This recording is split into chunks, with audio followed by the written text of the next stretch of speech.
اليوم يئس الذين كفروا من دينكم فلا تخشوهم واخشون اليوم أكملت لكم دينكم وأتممت عليكم نعمتي ورضيت لكم الإسلام دينا.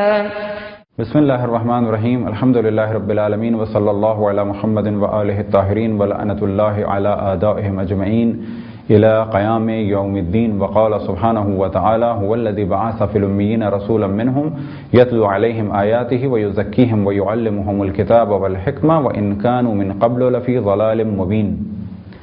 موضوع گفتگو معجزات رسول اللہ صلی اللہ علیہ وآلہ وسلم. آپ کی خدمت میں پہلے بھی عرض کیا کہ رسول اللہ صلی اللہ علیہ وسلم کا جو سب سے بڑا معجزہ تھا اور ہے اور معجزہ جاوید ہے، یعنی ہمیشہ رہنے والا معجزہ، وہ ہے قرآن مجید. لیکن یہ تصور کہ فقط ایک ہی معجزہ تھا آپ کا، یہ بالکل تصور باطل اور غلط ہے. آپ کے بہت سارے معجزات تھے.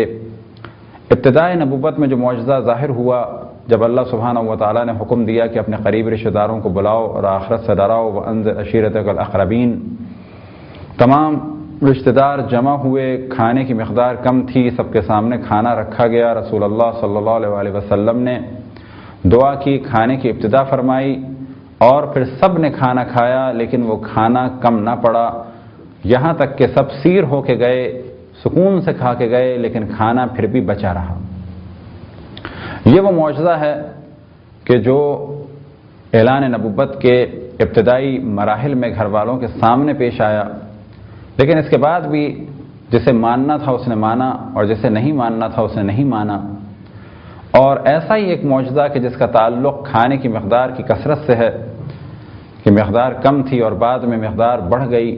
جب مولا علی اور جناب سیدہ علیہم السلام کا نکاح ہوا اور پھر رخصتی اور رخصتی کے بعد ولیمہ، تو ولیمے میں کھانا کم تھا، بہت زیادہ لوگ تھے، لیکن اس کے باوجود وہ کم کھانا سب کے لیے پورا ہو گیا. وجہ کیا تھی کہ رسول اللہ صلی اللہ علیہ وسلم نے دعا کی اور اس کا نتیجہ یہ ہوا کہ کئی ہزار لوگوں نے کھانا کھایا، لیکن اس کے باوجود وہ کھانا پورا ہوا اور پھر بھی وہ کھانا بچا رہا.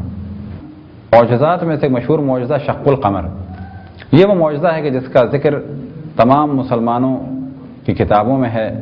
ایک وقت آیا کہ رسول اللہ صلی اللہ علیہ وسلم جب 14ویں کا چاند نمودار تھا تو حجر اسماعیل میں بیٹھے ہوئے تھے. کچھ لوگ آپس میں گفتگو کر رہے تھے اور موضوع یہ تھا کہ یہ محمد یعنی رسول اللہ صلی اللہ علیہ وسلم کے بارے میں کہا کہ بہت بڑا جادوگر ہے. کچھ لوگوں نے جواب میں کہا کہ آسمان پہ جادو کا اثر نہیں ہوتا، آؤ اس سے کہیں کہ اس چاند پر کوئی اپنا معجزہ کر کے دکھائے، چاند کو تقسیم کر کے دکھائے. یہ لوگ آئے اور آنے کے بعد کہا کہ اگر آپ چاند کو تقسیم کرتے ہیں تو ہم آپ کو مان لیں گے.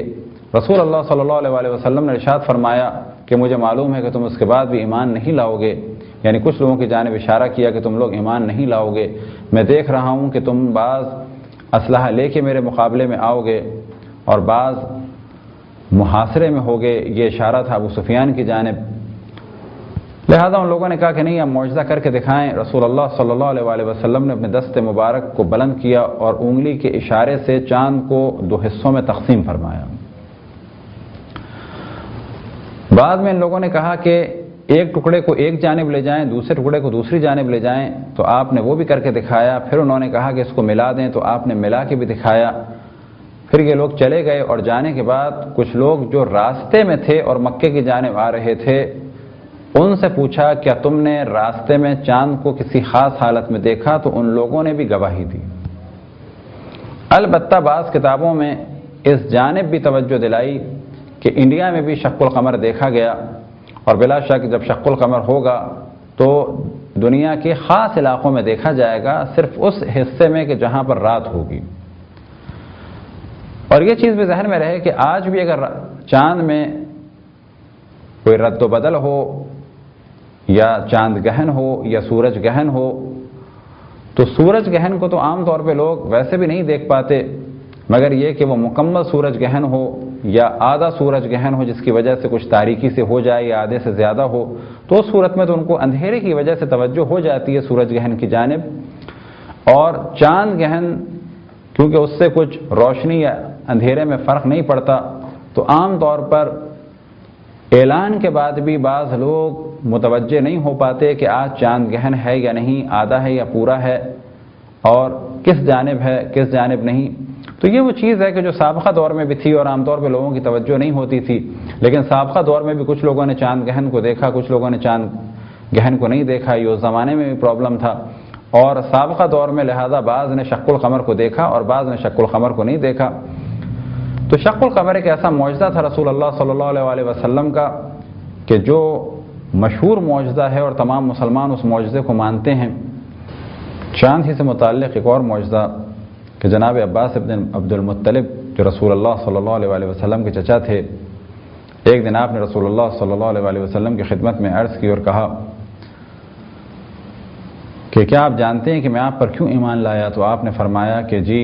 تو انہوں نے کہا کہ جب آپ چھوٹے سے تھے اور جھولے میں تھے تو چاند کو دیکھ کے خوش ہوتے تھے، چاند سے باتیں کرتے تھے، اور جس جانب آپ اپنی انگلی سے اشارہ کرتے تھے چاند حرکت کرتا تھا۔ اس سے معلوم ہوا کہ رسول اللہ صلی اللہ علیہ وسلم کے معجزات اعلان نبوت کے بعد بھی تھے، اعلان نبوت سے پہلے بھی تھے۔ خداوند تبارک و تعالیٰ سے دعا ہے کہ بحق محمد وآل محمد ہم سب کو اپنی اپنے رسول، اپنی حجتوں، خصوصاً امام زمان علیہ السلام کی معرفت اور اطاعت کی توفیق عطا فرمائے۔ وصلی اللہ علی محمد وآلہ الطاہرین۔